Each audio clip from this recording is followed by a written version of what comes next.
Welcome. If you want to set up face unlock in your VIVO Y11s, at the first we have to go for the settings.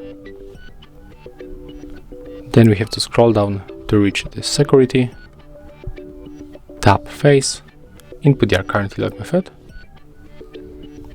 read the description, and after that click start to add. Accept the term privacy of service, click agree, and right now we have to keep our face in the circle, so let's close it. Let's hold it a little bit closer, and as you can see the scan was complete.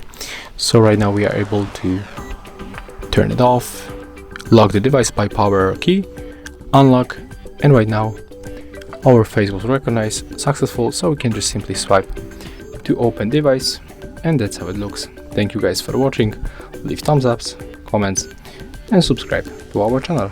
See ya!